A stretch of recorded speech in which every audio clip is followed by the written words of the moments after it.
Bismillahirrahmanirrahim. Assalamualaikum warahmatullahi wabarakatuh. Bismillahirrahmanirrahim. Wa ba'du. Wa inna walhamdulillahi Radina billahi rabba wa bil islami dina محمد النبي ورسولا وبالقرآن إماما وبالكعبة قبلة وبالمؤمنين إخوانا وتقربنا من كل دين يخالف دين الإسلام وآمنا بكل كتاب أنزله الله وبكل رسول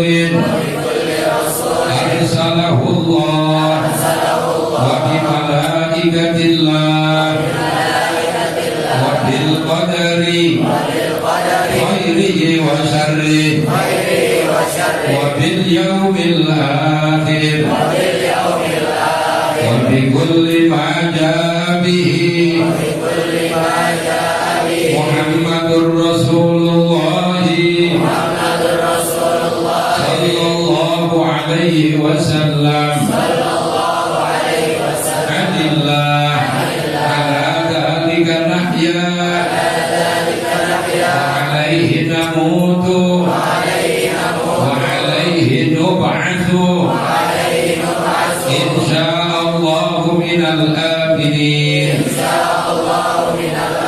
الذين لا خوف عليهم ولا هم يحزنون بفضلك اللهم يا رب العالمين. Bismillahirrahmanirrahim. Alhamdulillahi rabbil alamin. Wa bihi nasta'in ala umuri dunya waddin. Wassalatu wassalamu ala asyrafil anbiya'i wal mursalin sayyidina Muhammadin wa ala alihi wa ashabihi ajma'in, amma ba'd. Puji syukur kehadirat Allah Subhanahu wa taala, kita masih diberikan nikmat sehat afiat panjang umur. Mudah-mudahan niat baik kita dari rumah dibalas ganjaran pahala oleh Allah Subhanahu wa taala. Kita mendapatkan ilmu yang bermanfaat untuk kebahagiaan dunia akhirat. Salawat dan salam semoga selalu tercurah kepada baginda Rasulullah sallallahu alaihi wasallam. Yang sama-sama kita hormati orang-orang tua kita, Ustaz Haji Abdul Jali, Pak Ustaz Haji Muslim, Pak Haji Kasimi, Haji Abdul Rahman, Haji Ahmad Bijan, dan semuanya. Mohon maaf saya tidak sebutkan satu persatu, namun tidak mengurangi rasa hormat dan ta'zim saya. Bapak-bapak, ibu-ibu, termasuk semua para wali santri yang hadir pada pagi hari ini, mudah-mudahan Allah berikan kita keberkahan. Kita baca suratul Fatihah, mudah-mudahan yang punya hajat Allah kabulkan hajatnya. Yang dalam kesulitan Allah angkat kesulitannya. Yang keluarganya dalam keadaan kurang sehat Allah angkat penyakitnya. Anak-anak kita yang sedang belajar mudah-mudahan jadi anak yang soleh dan solehah. Bil qabul tamani bil surah mahbub wa ila hadratir rasul al-Fatihah. Bismillahirrahmanirrahim. Alhamdulillahirabbil alamin arrahmanir rahim maliki yaumiddin. Iyyaka na'budu wa iyyaka nasta'in ihdinas siratal mustaqim. Shiratal ladzina an'amta 'alaihim ghairil maghdubi 'alaihim waladdallin. Salawat dan salam semoga selalu tercurah kepada baginda Rasulullah sallallahu alaihi wasallam. Bapak-bapak, ibu-ibu, hadirin hadirat rahimakumullah. Sebelum kita mulai ta'lim, ada yang ingin saya sampaikan khususnya para wali santri yang pagi hari ini hadir. Tapi saya yakin gak hadir semua ini. Hadirnya ntar, kayaknya pas mau ngambil rapor, ngajinya males. Kalau saya terang-terangan aja, seharusnya gak boleh begitu. Kalau mau anak kita berhasil, ayo tunjukkan yang baik. ngajak sudah, nyuruh sudah, nggak mau ya udah, itu aja udah. Yang pertama, hari ini nanti setelah zuhur rapotnya sudah siap untuk dibagikan. Nanti masing-masing menuju wali kelas masing-masing. Setelah zuhur sholat dulu biar tenang, biar enak. Kemudian untuk rapot pondok pesantrennya, untuk pelajaran kitab nanti malam setelah sholat isya dan tanpa orang tua, santrinya aja, anaknya aja. Nanti malam setelah sholat isya sudah rapi semua. Kalau memang anaknya masih terkendala dalam belajarnya, jangan dimarahi, tapi didorong. Kalau memang bagus nilainya, beliin mobil, mobil-mobilan, untuk memberikan motivasi begitu. Support yang bagus. Saya ingat orang tua dulu, orang tua saya dulu almarhum, ketika saya masih di pesantren. Kamu kalau lulus di pesantren, kata beliau, jangan mobil, kapal gue beliin gitu. Nggak tahu buat di mana. Jangankan mobil, kapal gue beliin. Itu artinya memberikan motivasi yang bagus. Tapi pas lulus, kalau kamu lulus dari pesantren, hadiahnya haji. Alhamdulillah, pas lulus tahun 94, hadiahnya haji ditepati. Makanya saya berangkat haji tahun 94. Itu hadiah lulus dari pesantren, lulus aliyah lah waktu itu. Umur masih berapa ya? 17 atau 18. Kalau sekarang baru 27.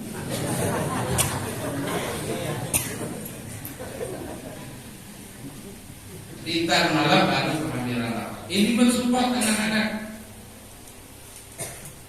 Maka apalagi habis libur, masya Allah, gangguan godaannya, 2 tahun, 3 tahun, 4 tahun di pesantren, libur sebulan aja goyang.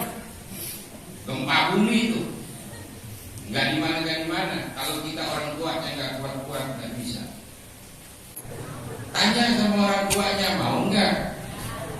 Semuanya serempak, enggak. Sebelum pulang saya udah kasih tahu, Pak, kamu disayang di rumah paling lama seminggu, setelah itu diomelin. Betul apa enggak? Pusing nggak anaknya di rumah? Oh, gimana di pesantren? Makanya itu baik-baik, yang bagus. Nah itu pentingnya. Untuk nggak mudah mendidik orang itu, nggak mudah. Kalau cuma sekedar ngajar, gampang. Ngajar selesai sudah. Tapi kalau mendidik, ini anak gak benar harus dirapihin, ini yang belum benar harus dirapihin, ini yang harus begini, ini yang, masya Allah. Makanya katanya penyakit kiai cuma darah tinggi. Tapi mudah-mudahan enggak. Jami enggak ya. Enggak. Kalau darah tinggi, kalau Umi ngambek baru saya darah tinggi. Jadi anak ini harus nggak bisa menyerahkan ke pesantren terus lepas, enggak. Harus sama-sama mendorong. Ini orang tua kan yang nggak tahu, yang nggak datang kan nggak tahu. Saya selalu sampaikan ini. Ini repotnya. Ini kurang dukung untuk anak. Bukannya saya bawel untuk, saya kepengen anak-anak didorong sama-sama aja. Kalau di luar yang di sekolah-sekolah habis pembagian rapot libur nggak? Libur. Benar ya? Besok anak-anak udah sekolah, udah belajar Pak. Dari mulai masuk, coba bayangkan. Maka kadang-kadang suka kesian sama guru-guru yang ngajar. Ya Allah, kadang belum sempat makan, udah harus siap lagi. Oh dia tahu. Tapi memang itu. Kurus-kurus gurunya.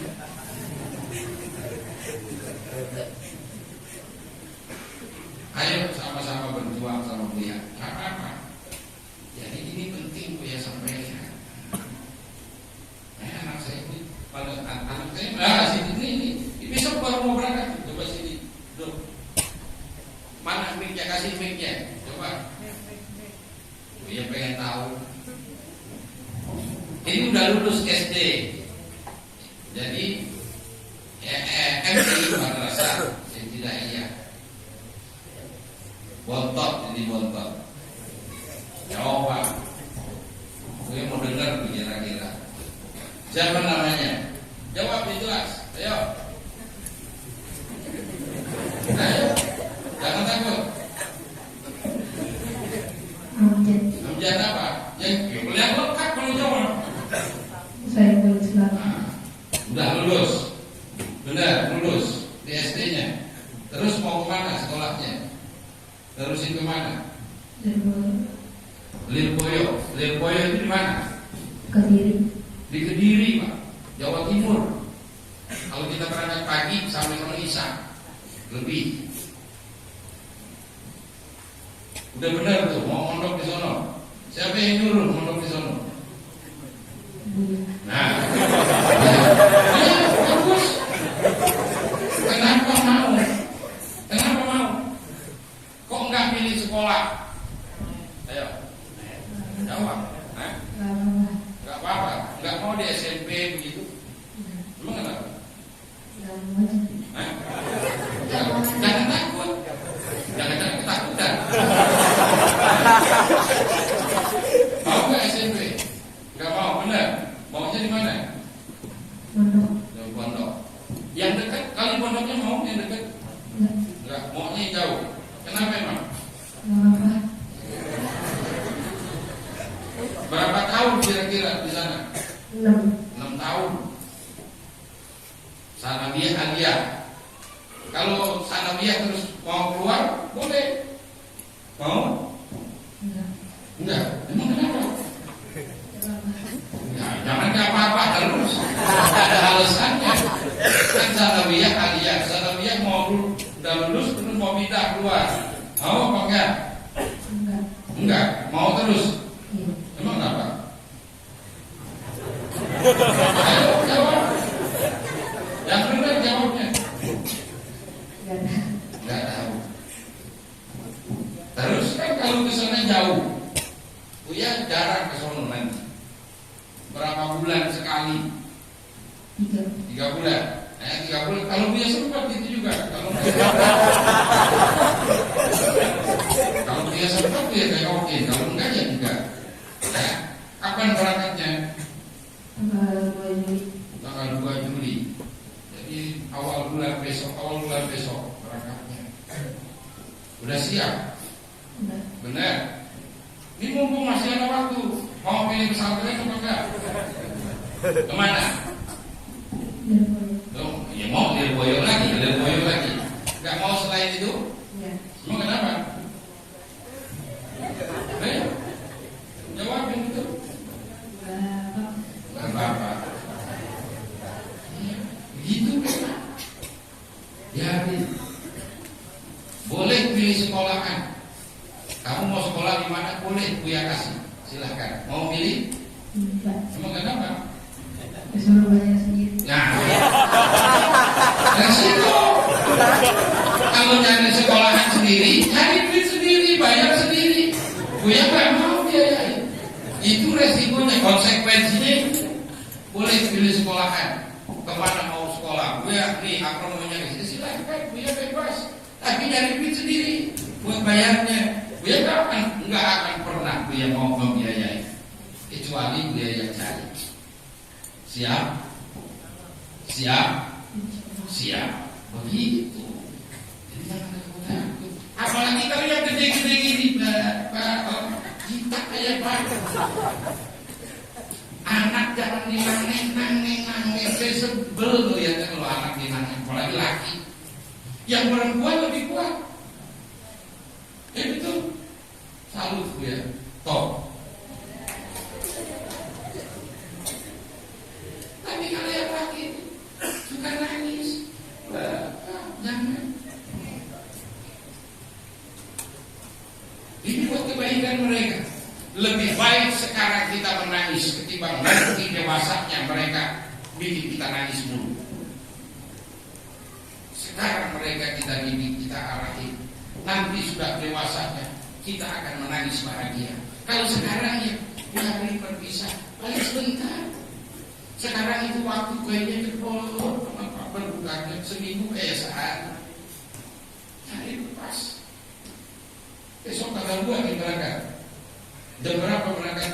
Masuk pondoknya jam 7. Berarti berangkatnya dari hari Sabtu loh. Berangkat sendiri boleh, mau diantar. Ini kereta gue yang nganterin sampai Gambir dah. Nggak boleh. Itu kalau di mondok sendiri jadi biang kerok nanti. Nggak bisa, harus keluar. Itu. Ya, siap ya. Ayo memang sekarang minta doa sama Bapak. Ayo. Bapak Ibu dan doanya untuk pergi ke pondok pesantren. Semoga ilmunya bermanfaat dan masih dalam lindungan Allah Subhanahu wa Ta'ala. Udah? Ya, bagus. Ya begitu. Insya Allah, karena ini pengajian hari Minggu terakhir ada di sini untuk bulan yang akan datang, udah di pondok. Makanya belajar yang rajin, boleh doain kepada bapak, ibu-ibu semua yang hadir di sini, mudah-mudahan dapat ilmu yang manfaat. Ya, siap ya? Siap nggak? Ya harus siap. Mau nggak mau? Siap nggak? Coba geleng itu sekali kita pelintir sama dia. Jadi insya Allah. Makanya saya kalau ada orang punya pendapat, anak itu kalau dipaksa nanti dia nggak bisa belajar. Kata siapa? Buktinya anak saya semuanya saya paksa sampai sekarang keluar negeri malah. Dan berhasil, alhamdulillah bisa belajar. Ada waktu yang harus kita, yang memang harus. Gurunya yang ngajar dulu waktu SD. Ada guru SD-nya, kalau anak saya nakal, dia marahin karena dicubit. Siapa itu dulu? Yusuf, ada mana orang itu? Guru DMI, ya anak dulu ya, anak saya ini ada kepala sekolahnya, Pak Haji Ahmadiyani, ya. Saya udah bilang sama gurunya, Yusuf, anakku ya kalau nakal, jangan dibiarkan, dosa kamu. Saya bilang itu. Ayo, orang biru Pak dicubit. Sebelah kiri biru, saya sebelah kanan yang ngapain? Berarti nakalnya. Begitu, jangan dicubit. Ya, dicubit ya. Nah, kalau begitu udah susah. Tanya orangnya, betul aja. Sama kepala sekolahnya saya bilang, jangan dibeda-bedakan anak saya. Biarkan dia belajar, dorong yang bagus.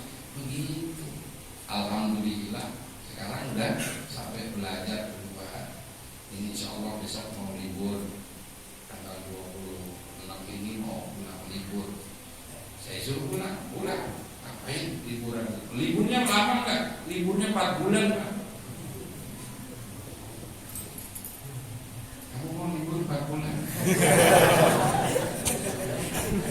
Berarti sekalian. Kalau di sana kuliah itu kalau udah habis, sekarang lagi ujian. Ntar habis ujian, libur itu tak masuk Oktober. Juni, Agustus, September, Oktober 4 bulan liburnya.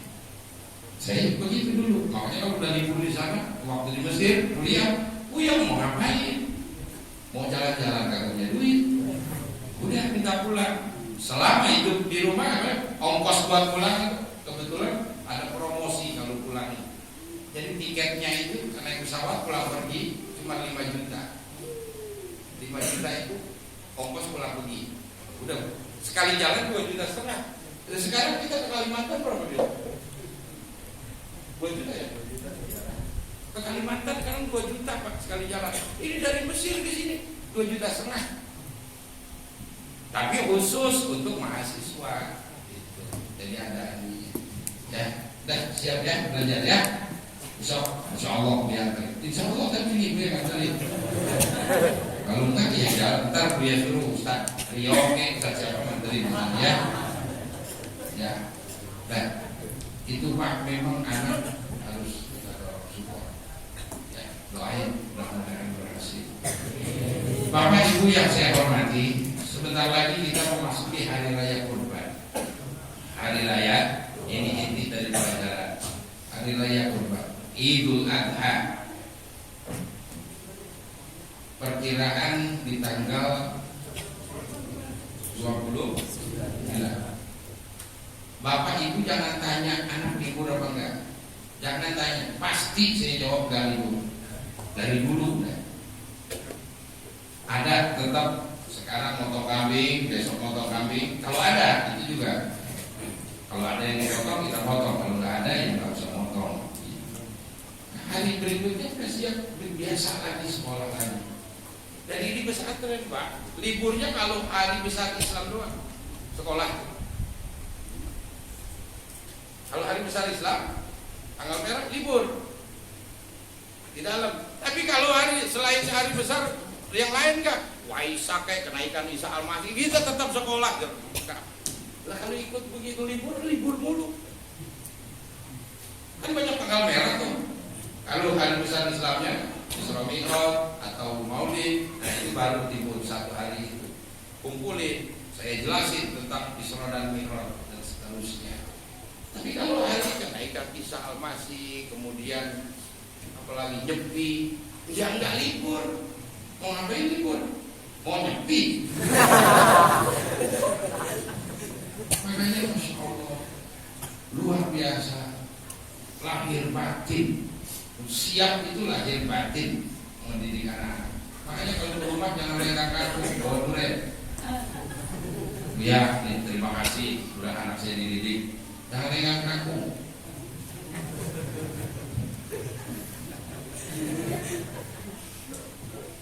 Rasulullah Shallallahu Alaihi Wasallam bersabda, An Ali radhiyallahu anhu, ini keutamaan kurban. Man kharaja min baitihi ila syiratil udhiyati, barang siapa keluar dari rumahnya untuk membeli hewan kurban, kana lahu bi kulli khatwatin 10 hasanah, setiap langkah kakinya 10 kebaikan dibalas oleh Allah. Dari rumah mau beli hewan kurban, dari rumah mau beli, satu langkahan kaki kanan diangkat 10 kebaikan Allah kasih. Wa ma'a anhu 10 sayyi'atin, Allah hapuskan 10 kesalahannya. Satu langkah angkat dari rumah dia mau beli hewan kurban, pokoknya belinya yang jauhan. Ngayap dulu ngayap biar banyak langkahan. Satu langkahan kaki Allah ganti 10 kebaikan.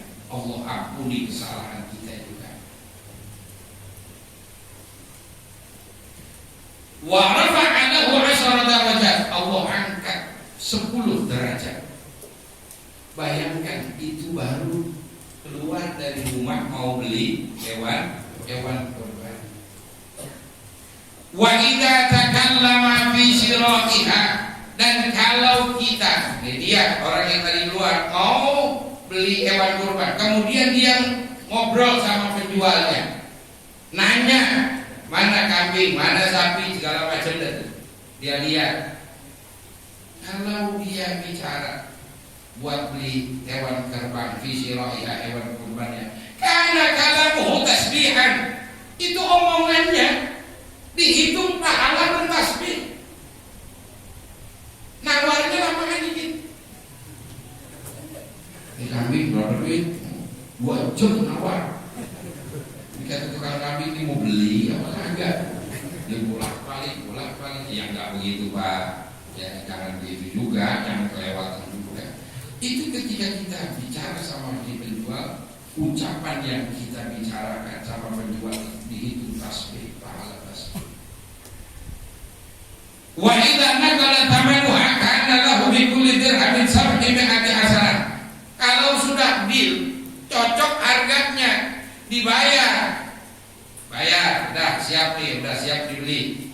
Bi kulli dirhamin 700 hasanah. 1 dirham balasannya 700.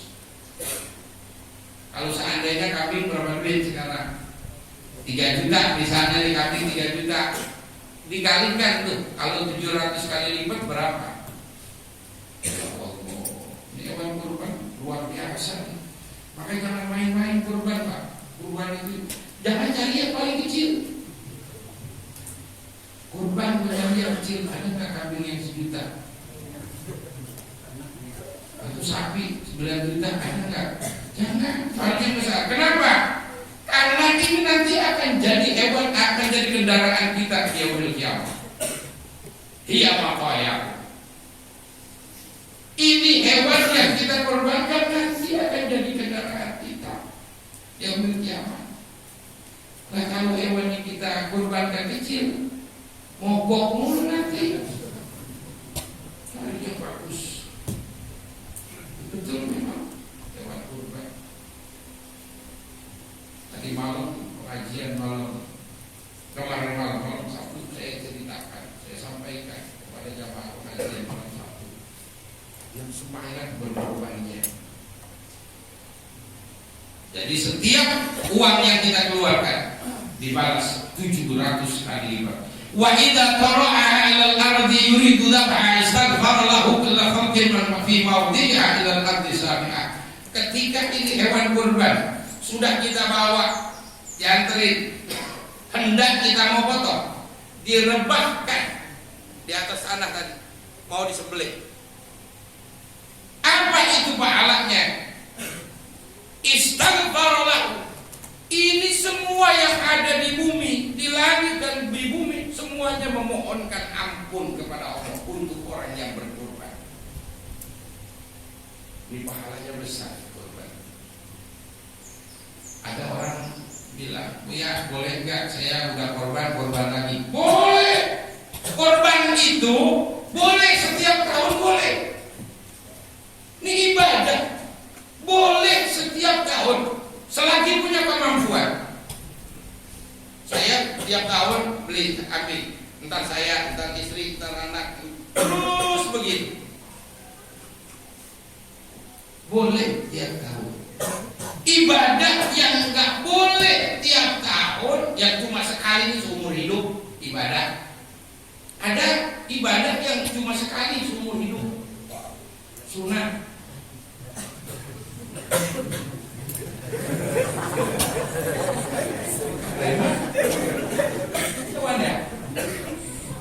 Ibadah yang sekali doang seumur hidup. Mau 2 kali.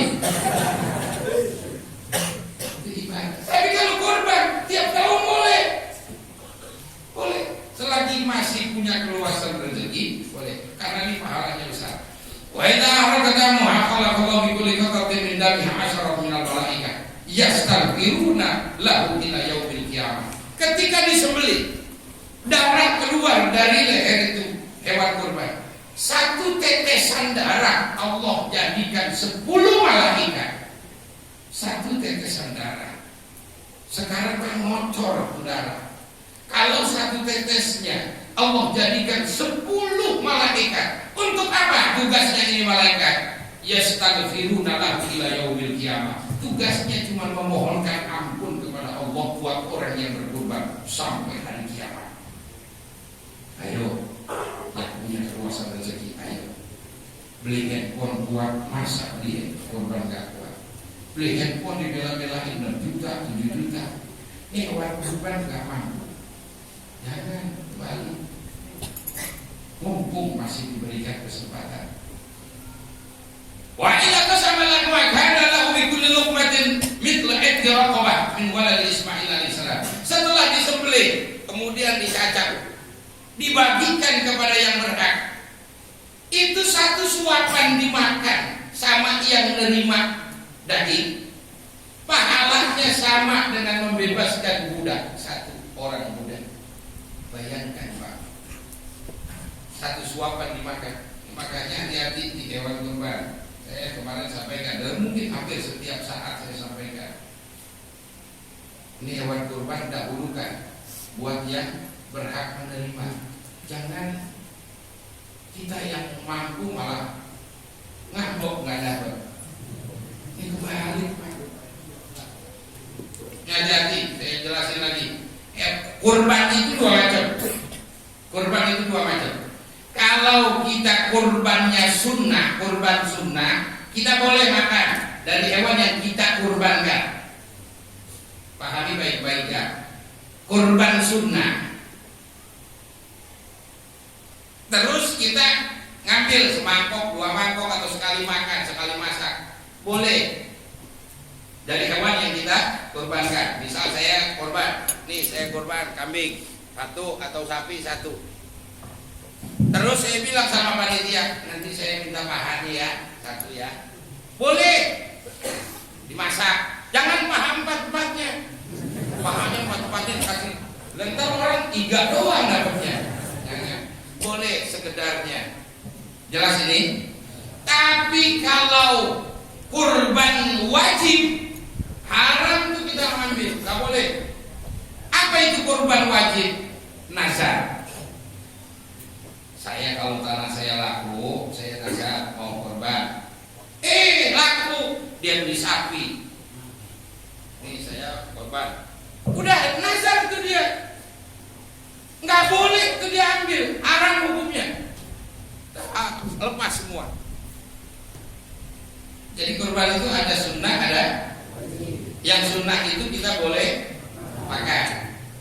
Yang wajib nggak boleh. Nggak boleh. Jadi dua macam. Jelas ini.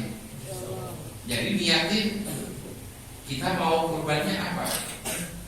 Kurban niat sunnah ya udah. Kalau kurban sunnah, bahkan ada ulama yang mesti disebut sunnah. Saya kurban sunnah, bukan cuma sekedar kurban. Kalau yang lebih detail lagi, dia sebut ini saya kurban sunnah. Jadi jangan cuma saya korban ya, bukan begitu.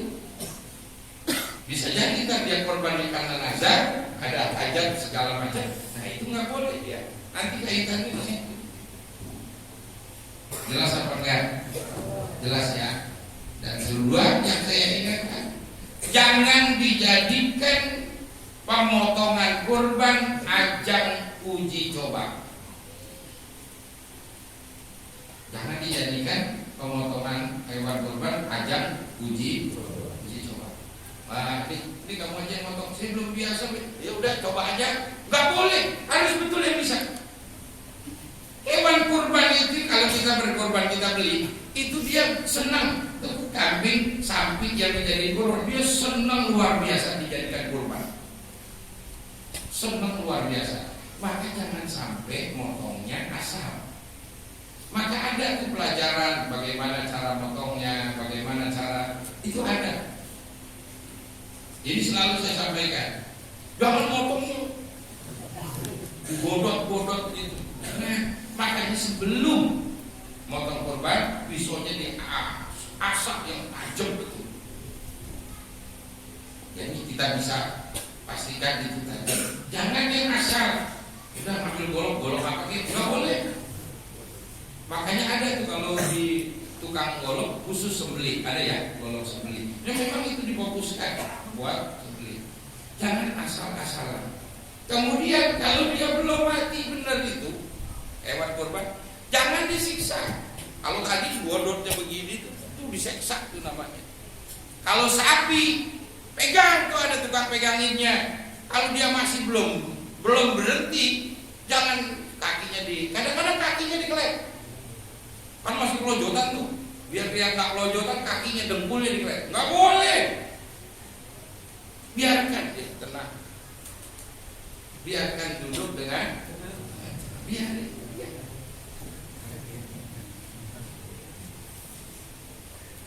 Jangan dikeluarkan kakinya, justru pegangin yang kencang. Kita kalau udah baru sama dengan kambing, baru bisa dipotong, baru masih kelojotan, diputusin palanya langsung. Enggak, jangan, langsung digantung. Udah digantungan deh kelompok-kelompok.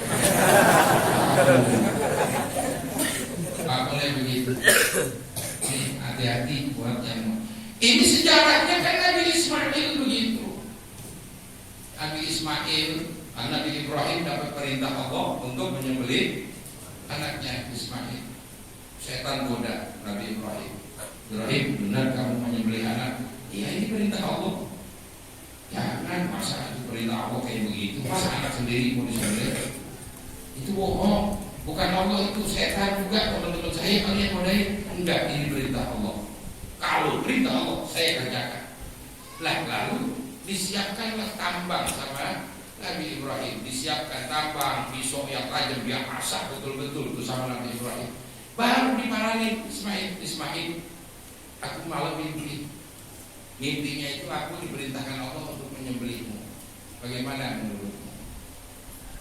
Kata Nabi Ismail, kalau memang itu perintah Allah, ayo silakan kerjakan. Satajiduni insyaallah minas sholihin. Ayo kerjakan. Wah, ya. Itu lihat kalau orang punya bapaknya Nabi, anaknya juga orang soleh, luar biasa. Setelah itu setan goda, datang ke Ismail, kamu mau diajak jalan-jalan ya? Iya, karena masih kecil loh. Iya, saya diajak jalan-jalan. Enggak, bohong, bapak kamu itu mau nyembelih kamu. Kata setan. Masa orang ada orang tua nyembelih anaknya? Kata Nabi Ismail. Beneran tuh, lihat apa dia bawa tambang, dia bawa pisau. Gak mungkin. Bener kan? Katanya ini perintah Allah. Nabi Ismail langsung bilang, kalau memang ini perintah Allah, siap saya.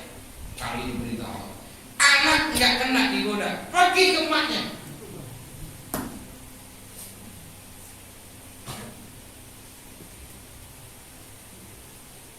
Emaknya digoda. Ismail mau dipotong. Yang benar, iya, udah bawa tambang, udah bawa pisau.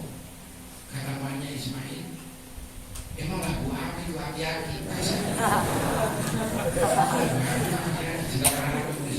Emang apa katanya? Katanya perintah Allah. Kalau memang perintah Allah, iya gak masalah, siap saya. Lihat, bapak gak kena, anak gak kena, ibu gak kena. Ini memang harus kompak.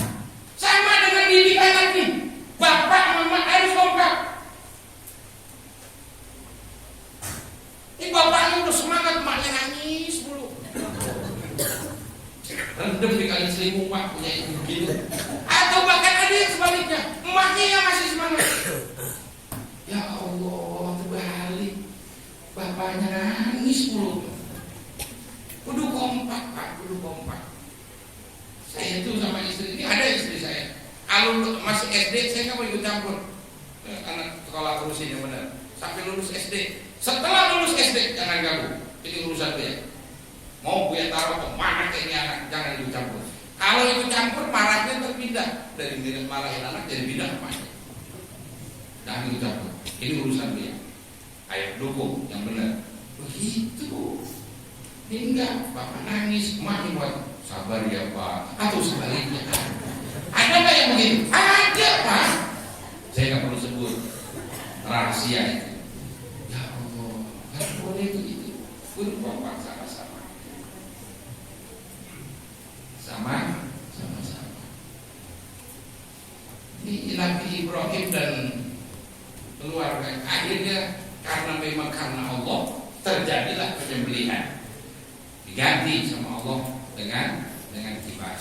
Itu salah satu keistimewaan yang ada di waktu. Tetapi sebelum disembelih Nabi Ismail pesan, wahai bapak, kata Nabi Ismail, wahai bapak, ntar kalau mau motong, ikat yang kenceng, tangan saya, kaki saya ikat biar saya nggak berontak. Itu memang betul, ada dalam kitabnya. Lihat dalam kitab Durratun Nasihin ada diceritakan. Ikat yang kenceng, jangan sampai saya berontak. Pisau yang kamu mau pakai nanti asal dulu yang tajam, biar sekaligus, biar saya nggak merasakan sakit berlebihan. Entar kalau sudah selesai, ini baju yang ada darahnya dan baju bapak yang kena darah, jangan langsung dibawa pulang. Nanti ibu nangis ngelihat sedih, sampai begitu. Masya Allah, keluarga kalau udah dihiasi sama iman. Kalau kita pergi umroh, itu ada satu tempat di atas, paling atas, di daerah Mina. Itu ada di atas. Saya tanya, itu tempat apa? Kok istimewa sekali, nggak kebohongan? Itu tempat penyembelihannya Nabi Ismail. Ada kelihatan. sampai ke situ sampai benar, alhamdulillah itu diabadikan dalam Al-Quran, diabadikan sejarah kita masih ada, dan itu kurban.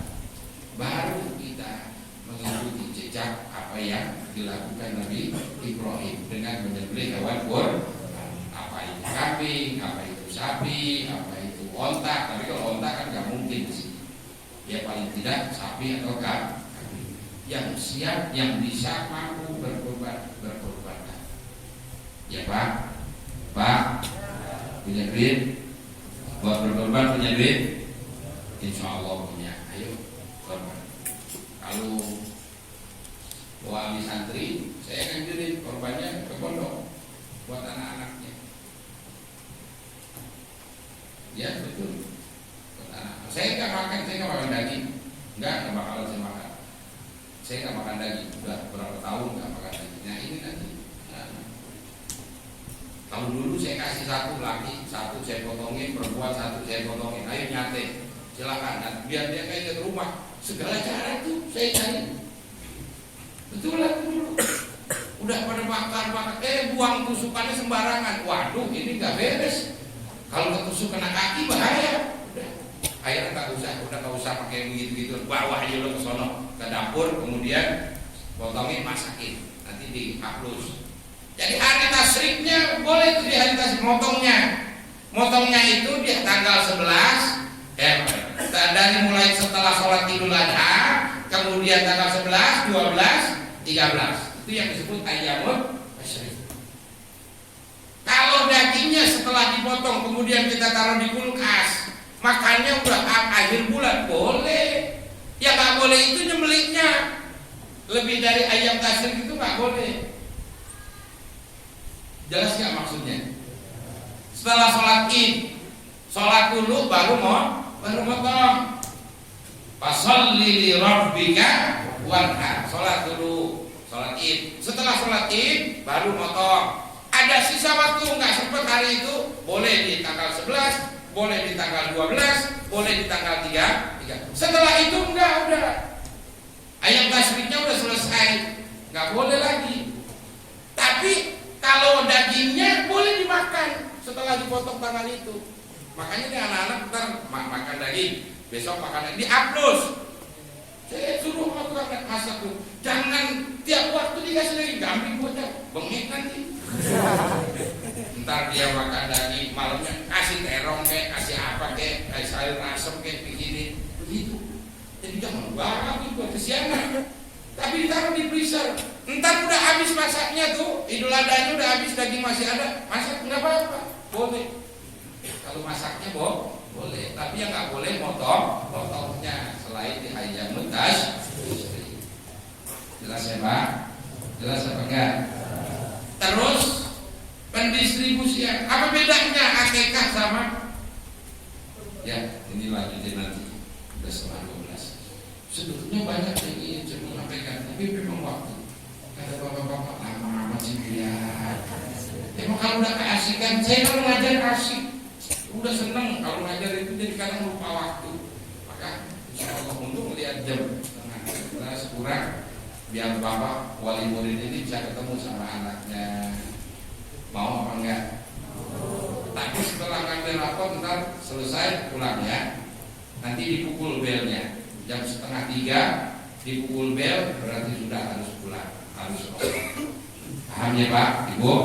Harus setengah 3. Minggu besok, minggu depan nih nggak ada penjemukan. Jangan jenguk. Kan sekarang ini bisa ketemu, bisa ngobrol. Minggu depan jangan jenguk, biarin anak-anak belajar. Jelas ini kita jadi pohon bimbing, dengar nggak? Dengar, ntar bilangnya nggak dengar lagi.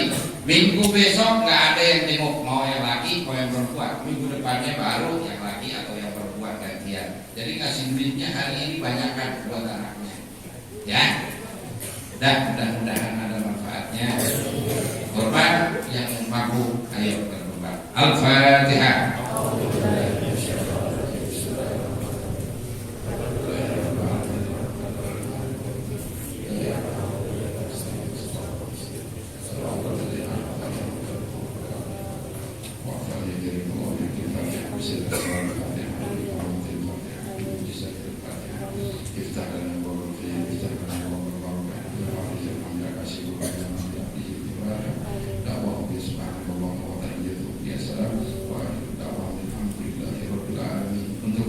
besok di Musola An-Nur dekat Haji Muslim. Musola An-Nur minggu besok. Insya Allah kita diberi kesempatan. Saya akan nyambung tentang bahas kurban sampai pelaksanaan kurban. Tata cara sholat Idul Adha juga nanti akan saya jelaskan. Astaghfirullah Rabbana